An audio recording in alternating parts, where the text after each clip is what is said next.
بسم الله الرحمن الرحيم. ياسين والقرآن الحكيم إنك لمن المرسلين على صراط مستقيم تنزيل العزيز الرحيم لتنذر قوما ما أنذر آباؤهم فهم غافلون. لقد حق القول على أكثرهم فهم لا يؤمنون. إنا جعلنا في أعناقهم أغلالا فهي إلى الأذقان فهم مقمحون. وجعلنا من بين أيديهم سدا ومن خلفهم سدا فأغشيناهم فهم لا يبصرون. وسواء عليهم أأنذرتهم أم لم تنذرهم لا يؤمنون. إنما تنذر من اتبع الذكر وخشي الرحمن بالغيب فبشره بمغفرة وأجر كريم. إنا نحن نحيي الموتى ونكتب ما قدموا وآثارهم وكل شيء أحصيناه في إمام مبين. واضرب لهم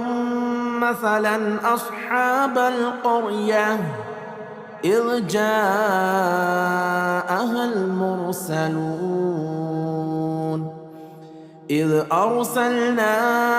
إليهم 2 فكذبوهما فعززنا بثالث فقالوا إنا إليكم مرسلون. قالوا ما أنتم إلا بشر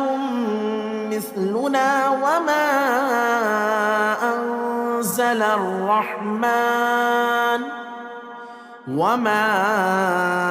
أنزل الرحمن من شيء إن أنتم إلا تكذبون. قالوا ربنا يعلم إنا إليكم لمرسلون وما علينا إلا البلاغ المبين. قالوا إنا تطيرنا بكم لئن لم تنتهوا لنرجمنكم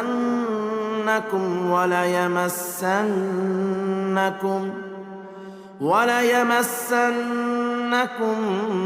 منا عذاب أليم. قالوا طائركم معكم أئن ذكرتم بل أنتم قوم مسرفون. وجاء من أقصى المدينة رجل يسعى قال يا قوم اتبعوا المرسلين اتبعوا من لا يسألكم أجرا وهم مهتدون. وما لي لا أعبد الذي فطرني وإليه ترجعون أأتخذ من دونه آلهة إن يردني الرحمن بضر لا تغن عني شفاعتهم شيئا ولا ينقذون إني إذا لفي ضلال مبين إني آمنت بربكم فاسمعون قيل ادخل الجنة قال يا ليت قومي يعلمون بما غفر لي ربي وجعلني من المكرمين وما أنزلنا على قومه من بعده من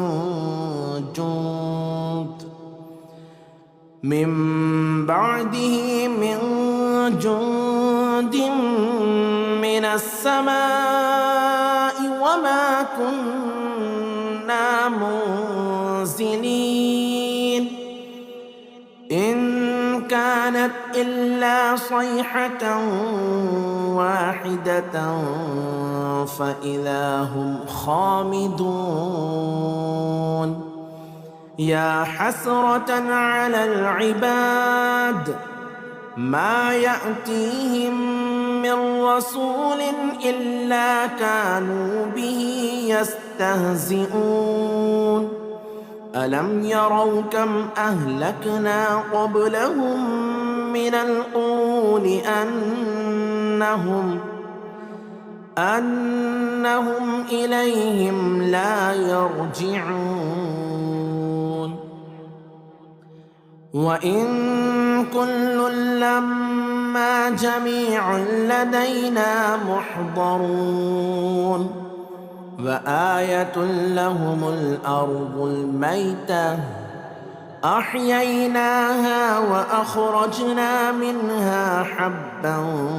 فمنه يأكلون وجعلنا فيها جنات من نخيل وأعناب وفجرنا فيها من العيون ليأكلوا من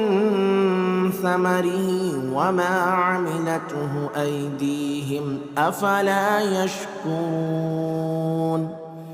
سبحان الذي خلق الأزواج كلها مما تنبت الأرض ومن أنفسهم ومما لا يعلمون وآية لهم الليل نسلخ منه النهار فإذا هم مظلمون والشمس تجري لمستقر لها ذلك تقدير العزيز العليم والقمر قدرناه منازل حتى عاد كالعرجون القديم لا الشمس ينبغي لها أن تدرك القمر ولا الليل سابق النهار وكل في فلك يسبحون وآية لهم أنا حملنا ذريتهم في الفلك المشحون وخلقنا لهم من مثله ما يركبون وإن نشأ نغرقهم فلا صريخ لهم ولا هم ينقذون إلا رحمة منا ومتاعا إلى حين وإذا قيل لهم اتقوا ما بين أيديكم وما خلفكم لعلكم ترحمون وما تأتيهم من آية من آيات ربهم إلا كانوا عنها معرضين وإذا قيل لهم أنفقوا مما رزقكم الله قال الذين كفروا للذين آمنوا أنطعم من لو يشاء الله أطعمه إن أنتم إلا في ضلال مبين ويقولون متى هذا الوعد إن كنتم صادقين ما ينظرون إلا صيحة واحدة تأخذهم وهم يخصمون فلا يستطيعون توصية ولا إلى أهلهم يرجعون ونفخ في الصور فإذا هم من الأجداث إلى ربهم ينسلون قالوا يا ويلنا من بعثنا من مرقدنا هذا ما وعد الرحمن وصدق المرسلون إن كانت إلا صيحة واحدة فإذا هم جميع لدينا محضرون فاليوم لا تظلم نفس شيئا ولا تجزون إلا ما كنتم تعملون إن أصحاب الجنة اليوم في شغل فاكهون هم وأزواجهم في ظلال على الأرائك متكئون لهم فيها فاكهة ولهم ما يدعون سلام قولا من رب رحيم سلام قولا من رب رحيم وامتازوا اليوم أيها المجرمون ألم أعهد إليكم يا بني آدم ألا تعبدوا الشيطان إنه لكم عدو مبين وأن اعبدوني هذا صراط مستقيم ولقد أضل منكم جبلا كثيرا أفلم تكونوا تعقلون هذه جهنم التي كنتم توعدون اصلوها اليوم بما كنتم تكفرون اليوم نختم على أفواههم وتكلمنا أيديهم وتشهد أرجلهم بما كانوا يكسبون ولو نشاء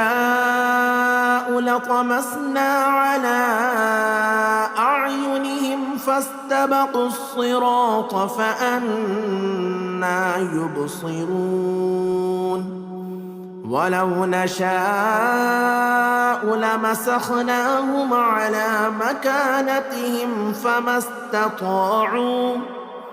فما استطاعوا مضيا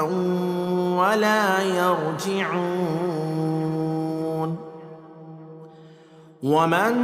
نعمره ننكسه في الخلق أفلا يعقلون. وما علمناه الشعر وما ينبغي له إن هو إلا ذكر وقرآن مبين لينذر من كان حيا ويحق القول على الكافرين. أولم يروا أنا خلقنا لهم مما عملت أيدينا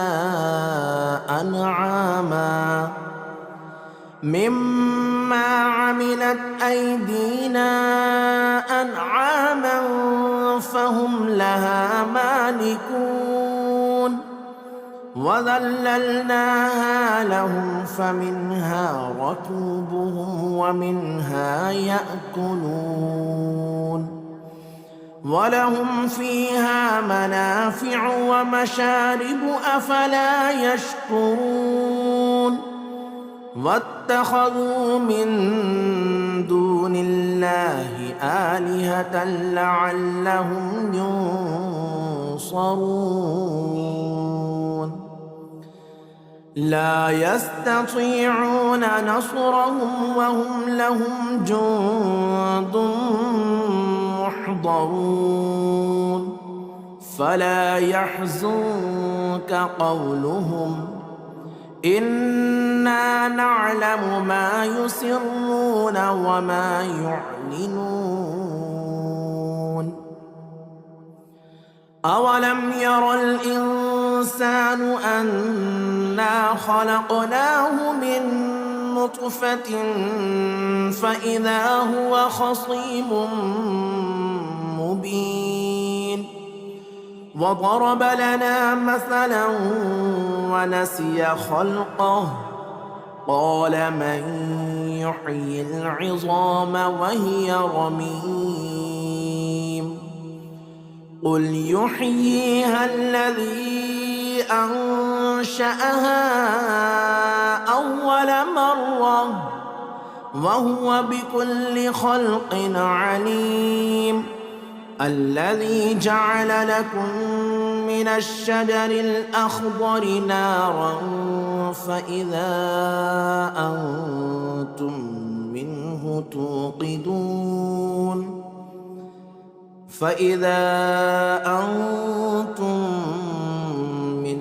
توقدون.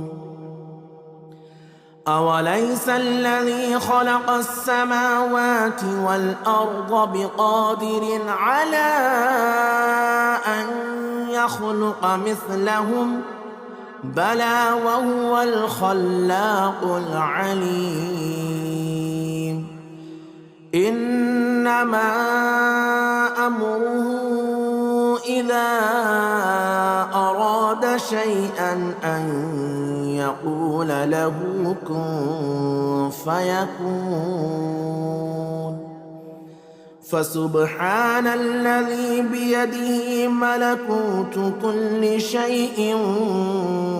وإليه ترجعون. بسم الله الرحمن الرحيم. الرحمن علم القرآن خلق الإنسان علمه البيان. الشمس والقمر بحسبان والنجم والشجر يسجدان. والسماء رفعها ووضع الميزان ألا تطغوا في الميزان وأقيموا الوزن بالقسط ولا تخسروا الميزان والأرض وضعها للأنام فيها فاكهة والنخل ذات الأكمام والحب ذو العصف والريحان فبأي آلاء ربكما تكذبان خلق الإنسان من صلصال كالفخار وخلق الجان من مارج من نار فبأي آلاء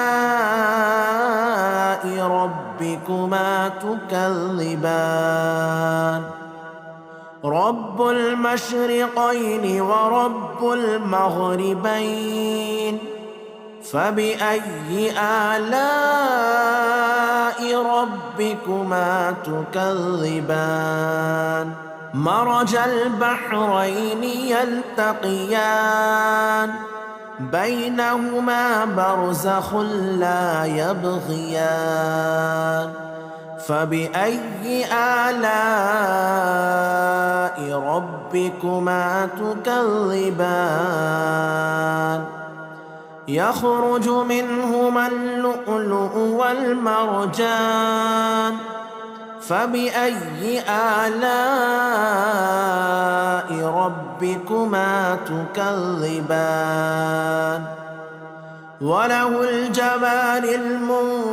المنشآت في البحر كالأعلام فبأي آلاء ربكما تكذبان كل من عليها فان ويبقى وجه ربك ذو الجلال والإكرام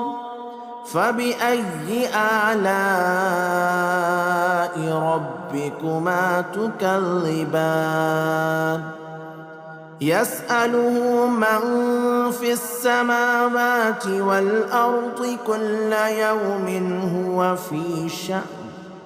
فبأي آلاء ربكما تكذبان سنفرغ لكم أيها الثقلان فبأي آلاء ربكما تكذبان يا معشر الجن والإنس إن استطعتم أن تنفذوا من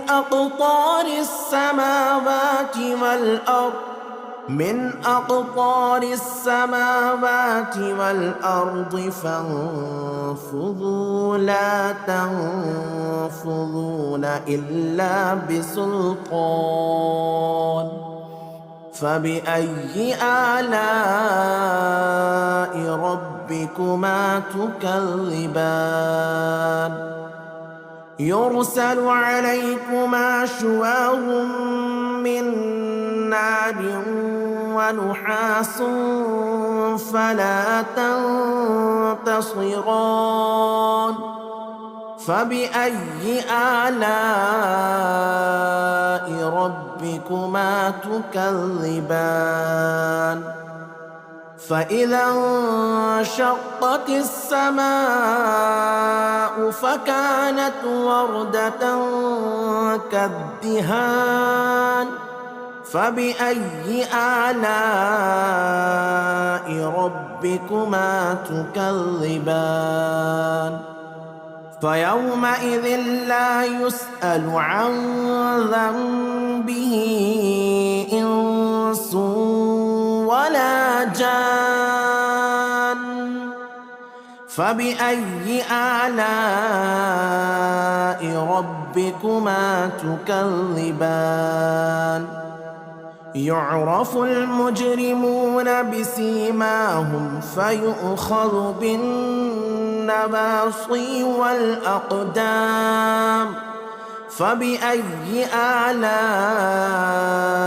ربكما تكذبان هذه جهنم التي يكذب بها المجرمون يطوفون بينها وبين حميم آن فبأي آلاء ربكما تكذبان ولمن خاف مقام ربه جنتان فبأي آلاء ربكما تكذبان ذواتا أفنان فبأي آلاء ربكما تكذبان فيهما عينان تجريان فبأي آلاء ربكما تكذبان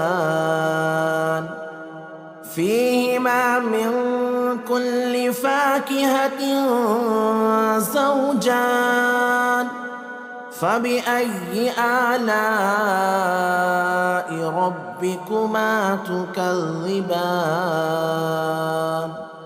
متكئين على فرش بطائنها من استبرق وجنى الجنتين دان فبأي آلاء ربكما تكذبان فيهن قاصرات الطرف لم يطمثهن إنس قبلهم ولا جان فبأي آلاء ربكما تكذبان كأنهن الياقوت والمرجان فبأي آلاء ربكما تكذبان هل جزاء الإحسان إلا الإحسان فبأي آلاء ربكما تكذبان ومن دونهما جنتان فبأي آلاء ربكما تكذبان مدهامتان فبأي آلاء ربكما تكذبان فيهما عينان نضاختان فبأي آلاء ربكما تكذبان فيهما فاكهة ونخل ورمان فبأي آلاء ربكما تكذبان فيهن خيرات حسان فبأي آلاء ربكما تكذبان حور مقصورات في الخيام فبأي آلاء ربكما تكذبان لم يطمثهن إنس قبلهم ولا جان فبأي آلاء ربكما ربكما تكذبان متكئين على رفرف خضر وعبقري حسان فبأي آلاء ربكما تكذبان تبارك اسم ربك ذي الجلال والإكرام بسم الله الرحمن الرحيم ياسين والقرآن الحكيم إنك لمن المرسلين على صراط مستقيم تنزيل العزيز الرحيم لتنذر قوما ما أنذر آباؤهم فهم غافلون لقد حق القول على أكثرهم فهم لا يؤمنون إنا جعلنا في أعناقهم أغلالا فهي إلى الأذقان فهم مقمحون وجعلنا من بين أيديهم سدا ومن خلفهم سدا فأغشيناهم فهم لا يبصرون وسواء عليهم أأنذرتهم أم لم تنذرهم لا يؤمنون إنما تنذر من اتبع الذكر وخشي الرحمن بالغيب فبشره بمغفرة وأجر كريم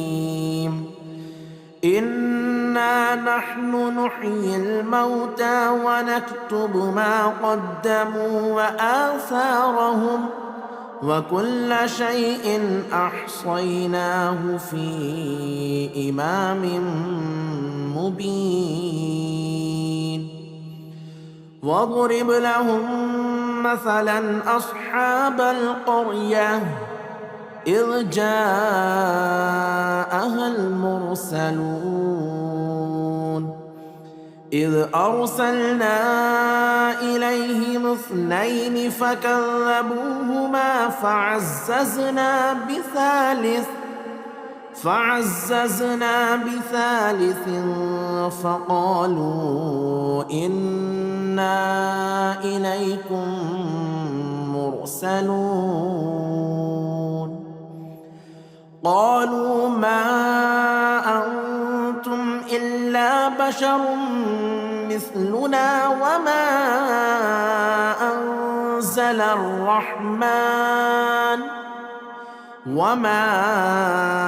أنزل الرحمن من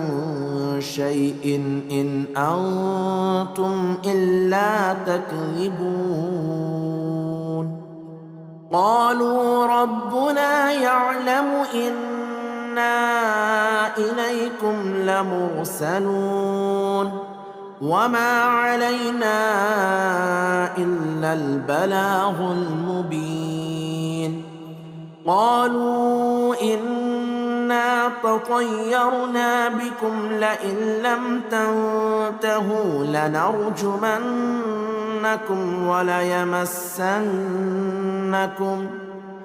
وليمسنكم منا عذاب أليم قالوا طائركم معكم أئن ذكرتم بل أنتم قوم مسرفون وجاء من أقصى المدينة رجل يسعى قال يا قوم اتبعوا المرسلين اتبعوا من لا يسألكم أجرا وهم مهتدون وما لي لا أعبد الذي فطرني وإليه ترجعون أأتخذ من دونه آلهة إن يردني الرحمن بضر لا تغني عني شفاعتهم شيئا ولا ينقذون إني إذا لفي ضلال مبين إني آمنت بربكم فاسمعون قيل ادخل الجنة قال يا ليت قومي يعلمون بما غفر لي ربي وجعلني من المكرمين وما أنزلنا على قومه من بعده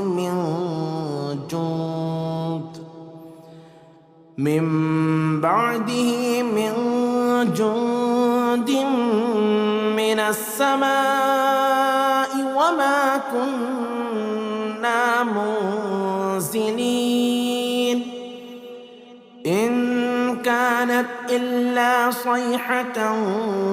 واحدة فإذا هم خامدون يا حسرة على العباد ما يأتيهم من رسول إلا كانوا به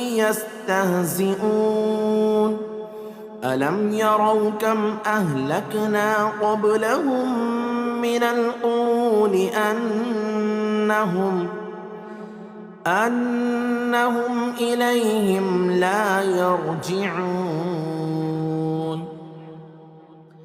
وإن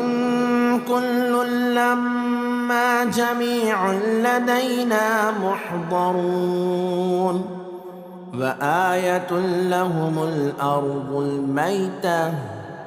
أحييناها وأخرجنا منها حبا فمنه يأكلون وجعلنا فيها جنات من نخيل وأعناب وفجرنا فيها من العيون ليأكلوا من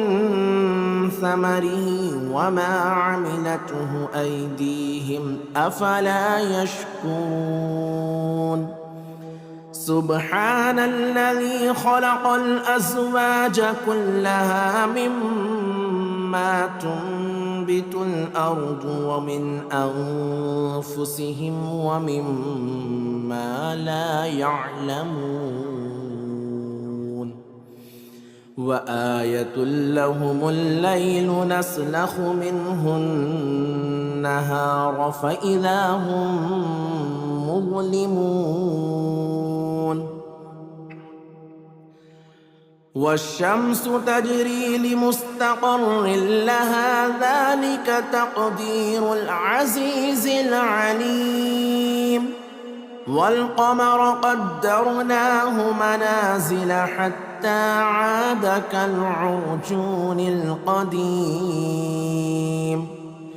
لا الشمس ينبغي لها أن تدرك القمر ولا الليل سابق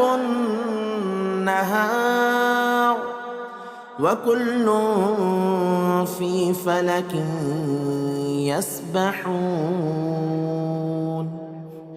وآية لهم أنا حملنا ذريتهم في الفلك المشحون وخلقنا لهم من مثله ما يركبون وإن نشأ نغرقهم فلا صريخ لهم ولا هم ينقذون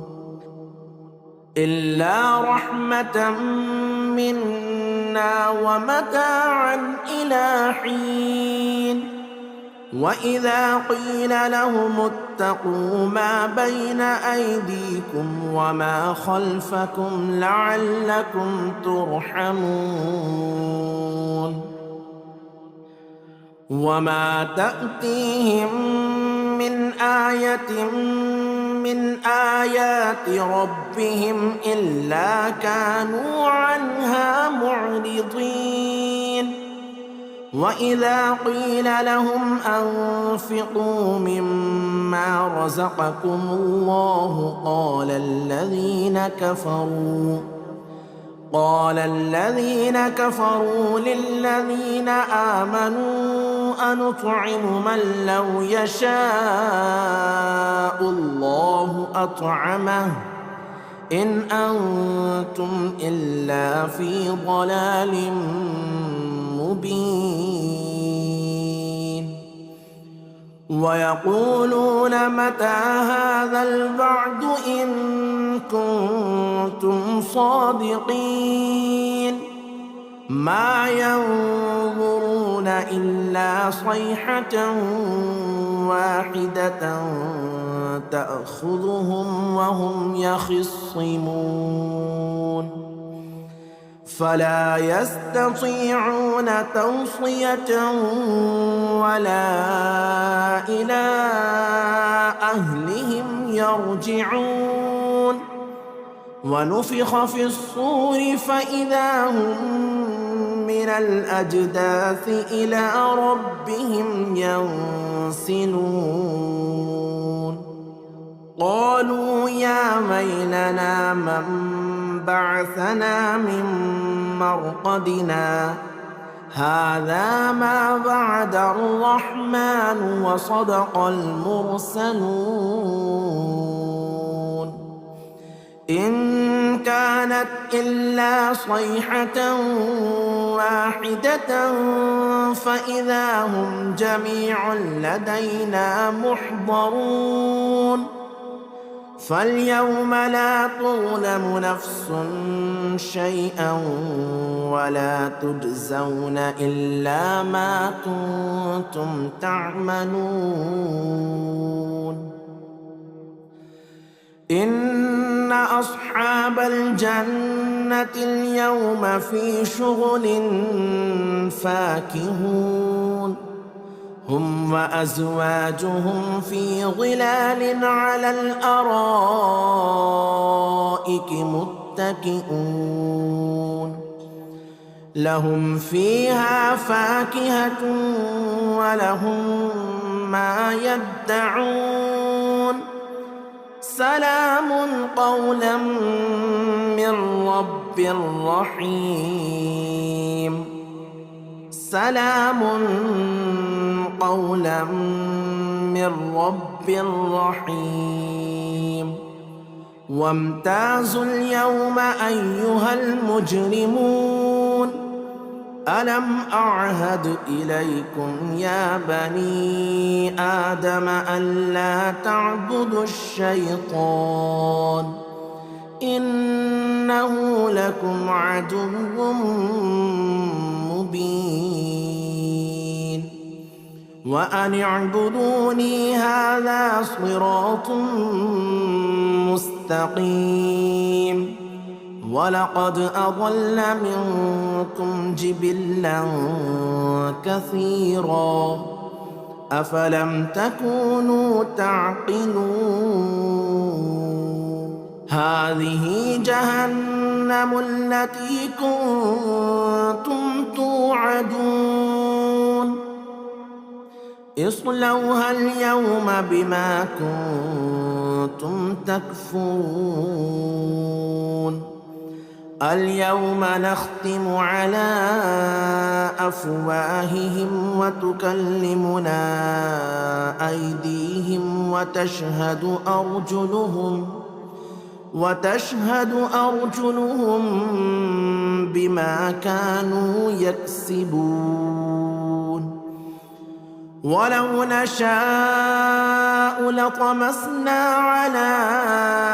أعينهم فاستبقوا الصراط فأنى يبصرون ولو نشاء لمسخناهم على مكانتهم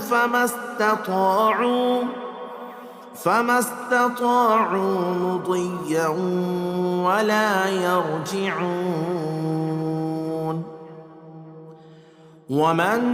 نعمره ننكسه في الخلق أفلا يعقلون وما علمناه الشعر وما ينبغي له إن هو إلا ذكر وقرآن مبين لينذر من كان حيا ويحق القول على الكافرين أولم يروا أنا خلقنا لهم مما عملت أيدينا أنعاما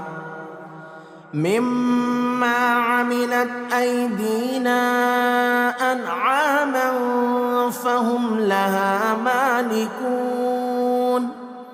وذللناها لهم فمنها ركوبهم ومنها يأكلون ولهم فيها منافع ومشارب أفلا يشكرون واتخذوا من دون الله آلهة لعلهم ينصرون لا يستطيعون نصرهم وهم لهم جند محضرون فلا يحزنك قولهم إنا نعلم ما يسرون وما يعلنون أولم ير الإنسان أنا خلقناه من نطفة فإذا هو خصيم مبين وضرب لنا مثلا ونسي خلقه قال من يحيي العظام وهي رميم قل يحييها الذي أنشأها أول مرة وهو بكل خلق عليم الذي جعل لكم من الشجر الأخضر نارا فإذا أنتم منه توقدون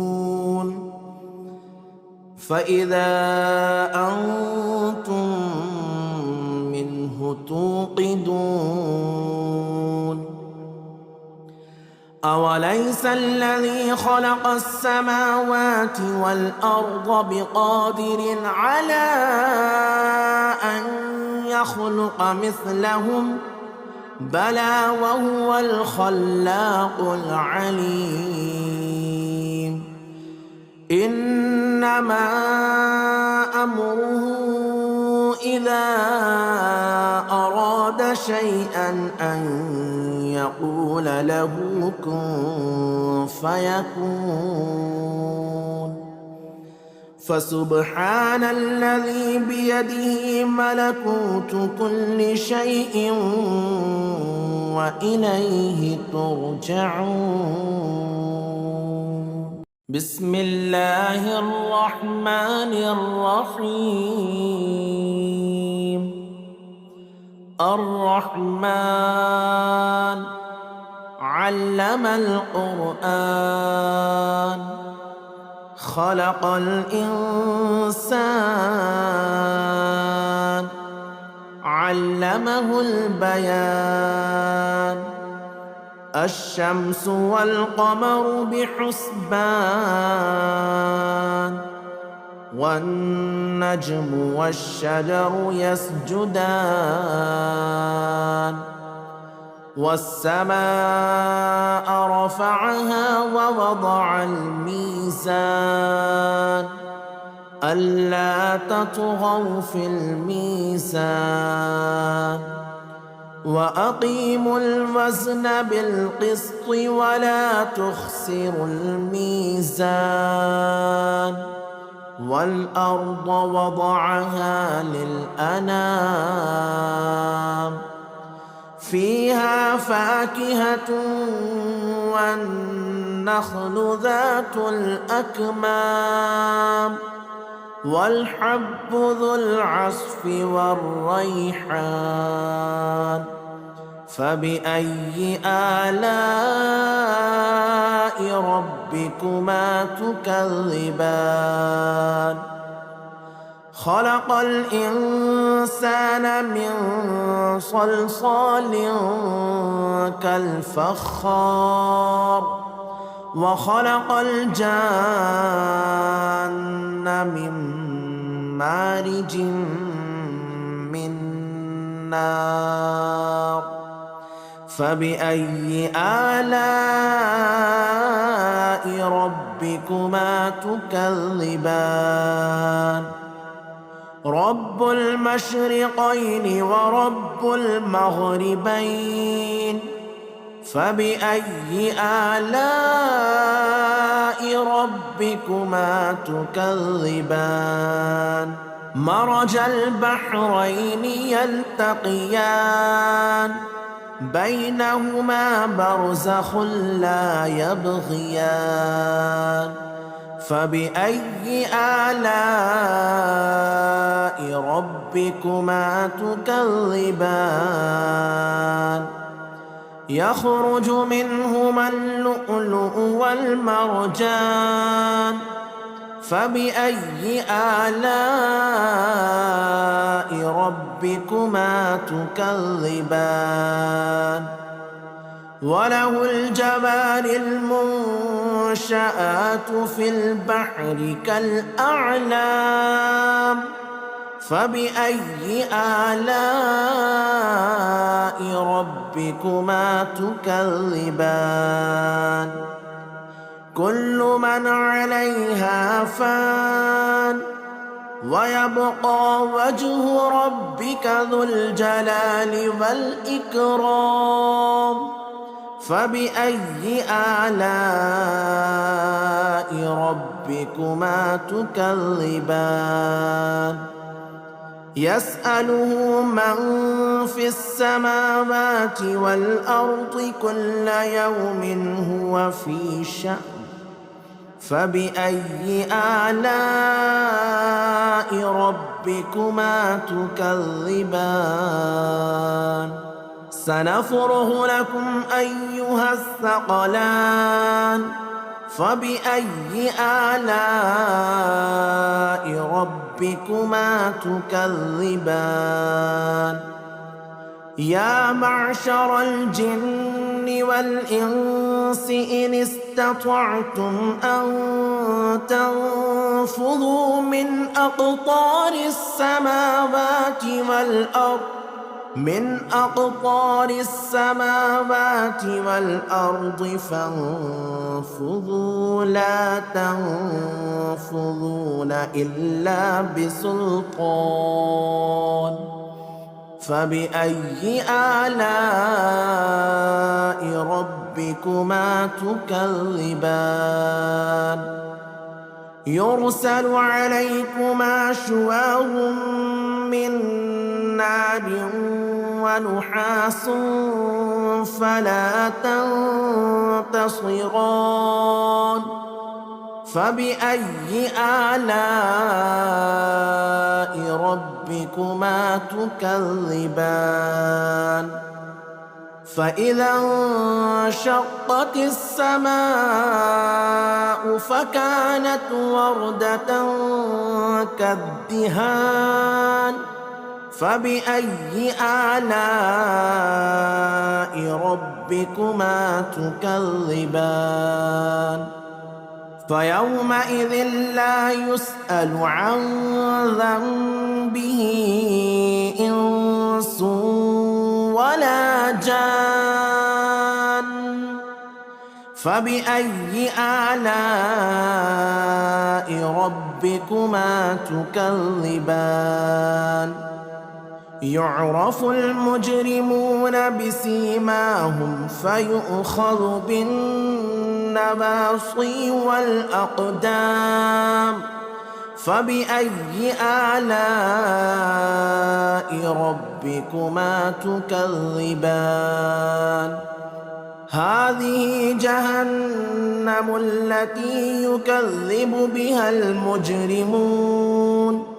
يطوفون بينها وبين حميم آن فبأي آلاء ربكما تكذبان ولمن خاف مقام ربه جنتان فبأي آلاء ربكما تكذبان ذواتا أفنان فبأي آلاء ربكما تكذبان فيهما عينان تجريان فبأي آلاء ربكما تكذبان فيهما من كل فاكهة زوجان فبأي آلاء ربكما تكذبان متكئين على فرش بطائنها من استبرق وجنى الجنتين دان فبأي آلاء ربكما تكذبان فيهن قاصرات الطرف لم يطمثهن إنس قبلهم ولا جان فبأي آلاء ربكما تكذبان كأنهن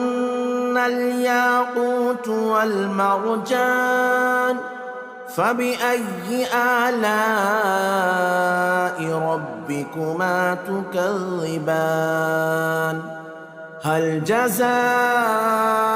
الإحسان إلا الإحسان فبأي آلاء ربكما تكذبان ومن دونهما جنتان فبأي آلاء ربكما تكذبان مدهامتان فبأي آلاء ربكما تكذبان فيهما عينان نضاختان فبأي آلاء ربكما تكذبان فيهما فاكهة ونخل ورمان فبأي آلاء ربكما تكذبان فيهن خيرات حسان فبأي آلاء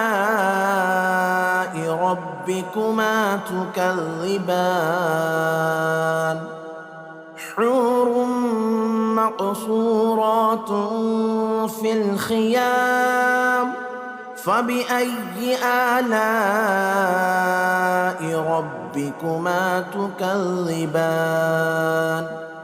لم يطمثهن إنس قبلهم ولا جان فبأي آلاء ربكما تكذبان متكئين على رفرف خضر وعبقري حسان فبأي آلاء ربكما تكذبان تبارك اسم ربك ذي الجلال والإكرام بسم الله الرحمن الرحيم ياسين والقرآن الحكيم إنك لمن المرسلين على صراط مستقيم تنزيل العزيز الرحيم لتنذر قوما ما أنذر آباؤهم فهم غافلون لقد حق القول على أكثرهم فهم لا يؤمنون إنا جعلنا في أعناقهم أغلالا فهي إلى الأذقان فهم مقمحون وجعلنا من بين أيديهم سدا ومن خلفهم سدا فأغشيناهم فهم لا يبصرون وسواء عليهم أأنذرتهم أم لم تنذرهم لا يؤمنون إنما تنذر من اتبع الذكر وخشي الرحمن بالغيب فبشره بمغفرة وأجر كريم إنا نحن نحيي الموتى ونكتب ما قدموا وآثارهم وكل شيء أحصيناه في إمام مبين واضرب لهم مثلا أصحاب القرية إذ جاءها المرسلون إذ أرسلنا إليهم 2 فكذبوهما فعززنا بثالث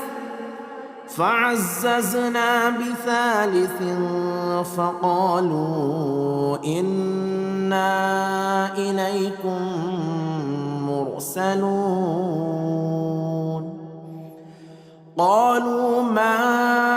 أنتم إلا بشر مثلنا وما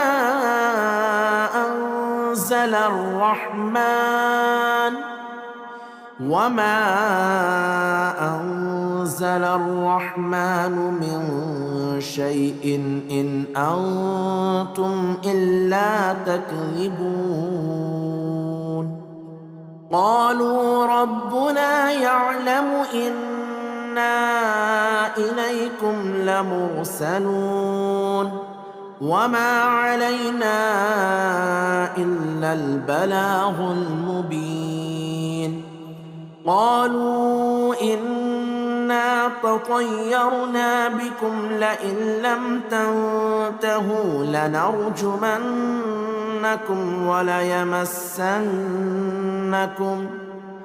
وليمسنكم منا عذاب أليم. قالوا طائركم معكم أئن ذكرتم بل أنتم قوم مسرفون. وجاء من أقصى المدينة رجل يسعى قال يا قوم اتبعوا المرسلين اتبعوا من لا يسألكم أجرا وهم مهتدون. وما لي لا أعبد الذي فطرني وإليه ترجعون. أأتخذ من دونه آلهة إن يردني الرحمن بضر لا تغني عني شفاعتهم شيئا ولا ينقذون. إني إذا لفي ضلال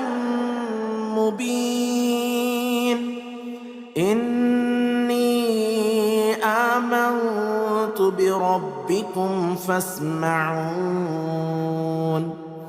قيل ادخل الجنة قال يا ليت قومي يعلمون بما غفر لي ربي وجعلني من المكرمين. وما أنزلنا على قومه من بعده من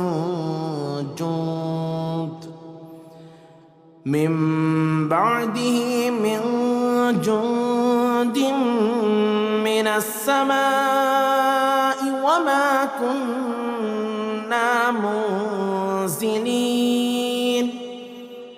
إن كانت إلا صيحة واحدة فإذا هم خامدون. يا حسرة على العباد ما يأتيهم من رسول إلا كانوا به يستهزئون. ألم يروا كم أهلكنا قبلهم من القرون أنهم إليهم لا يرجعون. وإن كل لما جميع لدينا محضرون. وآية لهم الأرض الميتة أحييناها وأخرجنا منها حبا فمنه يأكلون. وجعلنا فيها جنات من نخيل وأعناب وفجرنا فيها من العيون ليأكلوا من ثمره وما عملته أيديهم أفلا يشكرون. سبحان الذي خلق الأزواج كلها مما تنبت الأرض ومن أنفسهم ومما لا يعلمون. وآية لهم الليل نسلخ منه النهار فإذا هم مظلمون. والشمس تجري لمستقر لها ذلك تقدير العزيز العليم والقمر قدرناه منازل حتى عاد كالعرجون القديم لا الشمس ينبغي لها أن تدرك القمر ولا الليل سابق النهار وكل في فلك يسبحون وآية لهم أنا حملنا ذريتهم في الفلك المشحون وخلقنا لهم من مثله ما يركبون وإن نشأ نغرقهم فلا صريخ لهم ولا هم ينقذون إلا رحمة منا ومتاعا إلى حين وإذا قيل لهم اتقوا ما بين أيديكم وما خلفكم لعلكم ترحمون وما تأتيهم من آية من آيات ربهم إلا كانوا عنها معرضين وإذا قيل لهم أنفقوا مما رزقكم الله قال الذين كفروا للذين آمنوا أنطعم من لو يشاء الله أطعمه إن أنتم إلا في ضلال مبين ويقولون متى هذا الوعد إن كنتم صادقين ما ينظرون إلا صيحة واحدة تأخذهم وهم يخصمون فلا يستطيعون توصية ولا إلى أهلهم يرجعون ونفخ في الصور فإذا هم من الأجداث إلى ربهم ينسلون قالوا يا ويلنا من بعثنا من مرقدنا هذا ما وعد الرحمن وصدق المرسلون إن كانت إلا صيحة واحدة فإذا هم جميع لدينا محضرون فاليوم لا تظلم نفس شيئا ولا تجزون إلا ما كنتم تعملون إن أصحاب الجنة اليوم في شغل فاكهون هم وأزواجهم في ظلال على الأرائك متكئون لهم فيها فاكهة ولهم ما يدعون سلام قولا من رب رحيم سلام قولا من رب رحيم وامتازوا اليوم أيها المجرمون ألم أعهد إليكم يا بني آدم ألا تعبدوا الشيطان إن إنه لكم عدو مبين وأن اعبدوني هذا صراط مستقيم ولقد أضل منكم جبلا كثيرا أفلم تكونوا تعقلون هذه جهنم التي كنتم توعدون اصلوها اليوم بما كنتم تكفرون اليوم نختم على أفواههم وتكلمنا أيديهم وتشهد أرجلهم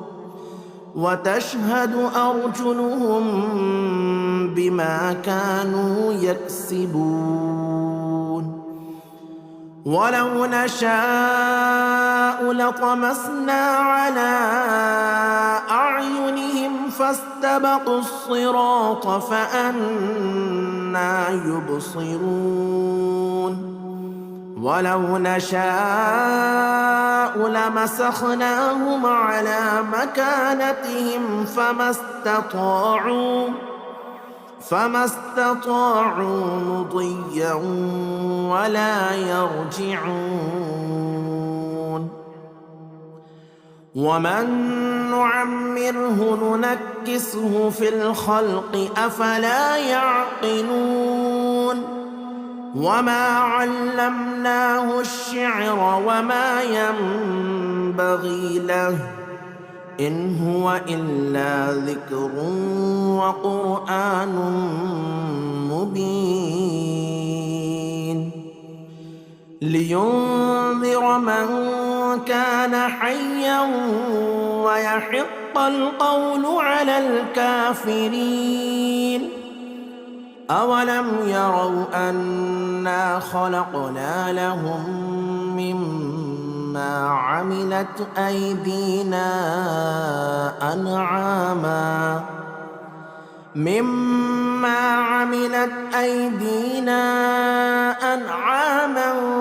فهم لها مالكون وذللناها لهم فمنها ركوبهم ومنها يأكلون ولهم فيها منافع ومشارب أفلا يشكرون واتخذوا من دون الله آلهة لعلهم ينصرون لا يستطيعون نصرهم وهم لهم جند محضرون فلا يحزنك قولهم إنا نعلم ما يسرون وما يعلنون أولم ير الإنسان أنا خلقناه من نطفة فإذا هو خصيم مبين وضرب لنا مثلا ونسي خلقه قال من يحيي العظام وهي رميم قل يحييها الذي أنشأها أول مرة وهو بكل خلق عليم الذي جعل لكم من الشجر الأخضر نارا فإذا أنتم منه توقدون أوليس الذي خلق السماوات والأرض بقادر على أن يخلق مثلهم بلى وهو الخلاق العليم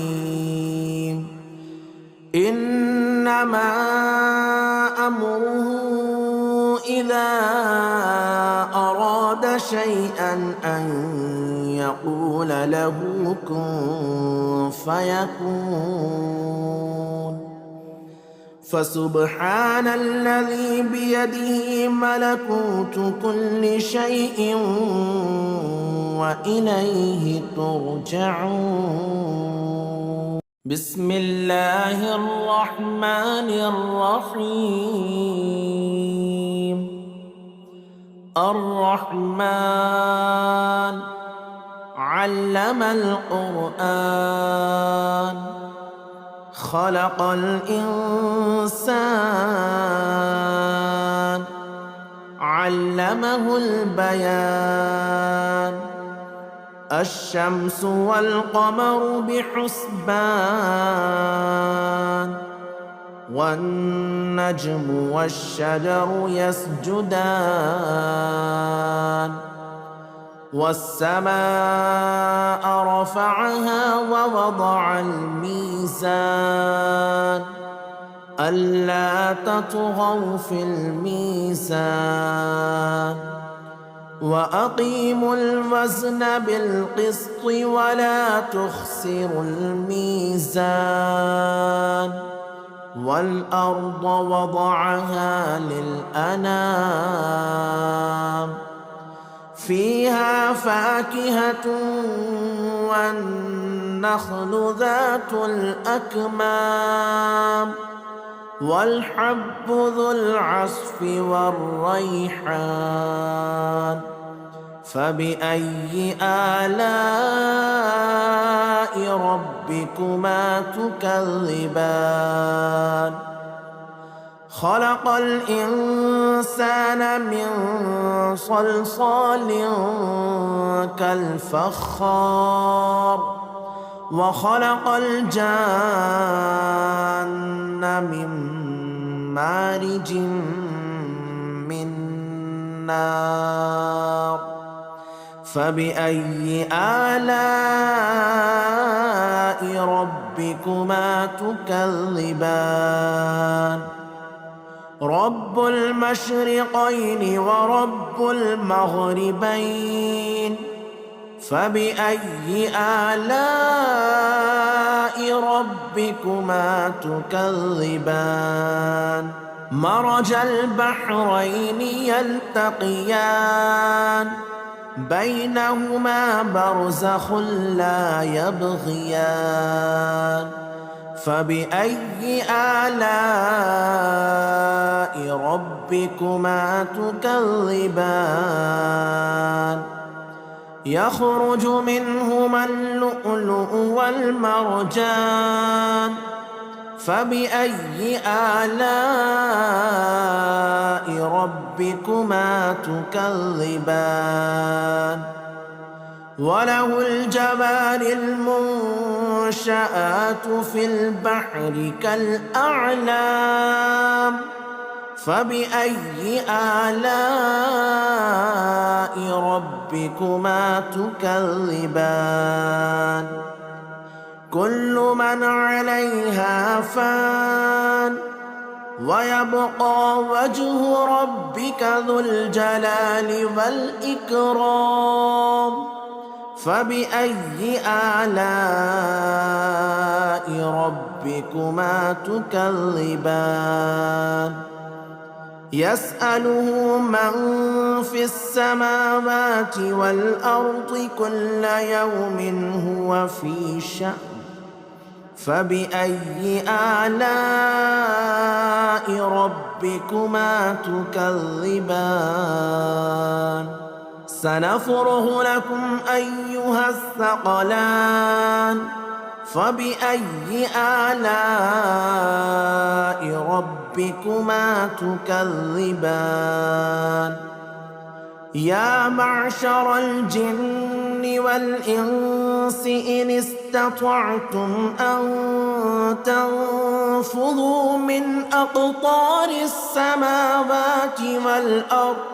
من أقطار السماوات والأرض فانفذوا لا تنفذون إلا بسلطان فبأي آلاء ربكما تكذبان يرسل عليكما شواظ من نار ونحاس فلا تنتصران فبأي آلاء ربكما تكذبان فإذا انشقت السماء فكانت وردة كالدهان فبأي آلاء ربكما تكذبان فيومئذ لا يسأل عن ذنبه إنس ولا جان فبأي آلاء ربكما تكذبان يعرف المجرمون بسيماهم فيؤخذ بالنواصي والأقدام فبأي آلاء ربكما تكذبان هذه جهنم التي يكذب بها المجرمون يطوفون بينها وبين حميم آن فبأي آلاء ربكما تكذبان ولمن خاف مقام ربه جنتان فبأي آلاء ربكما تكذبان ذواتا أفنان فبأي آلاء ربكما تكذبان فيهما عينان تجريان فبأي آلاء ربكما تكذبان فيهما من كل فاكهة زوجان فبأي آلاء ربكما تكذبان متكئين على فرش بطائنها من استبرق وجنى الجنتين دان فبأي آلاء ربكما تكذبان فيهن قاصرات الطرف لم يطمثهن إنس قبلهم ولا جان فبأي آلاء ربكما تكذبان كأنهن الياقوت والمرجان فبأي آلاء ربكما تكذبان هل جزاء الإحسان إلا الإحسان فبأي آلاء ربكما تكذبان ومن دونهما جنتان فبأي آلاء ربكما تكذبان مدهامتان فبأي آلاء ربكما تكذبان فيهما عينان نضاختان فبأي آلاء ربكما تكذبان فيهما فاكهة ونخل ورمان فبأي آلاء ربكما تكذبان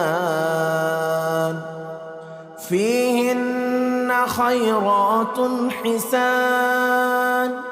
فبأي آلاء ربكما تكذبان حور مقصورات في الخيام فبأي آلاء ربكما تكذبان لم يطمثهن إنس قبلهم ولا جان فبأي آلاء ربكما تكذبان متكئين على رفرف خضر وعبقري حسان فبأي آلاء ربكما تكذبان تبارك اسم ربك ذي الجلال والإكرام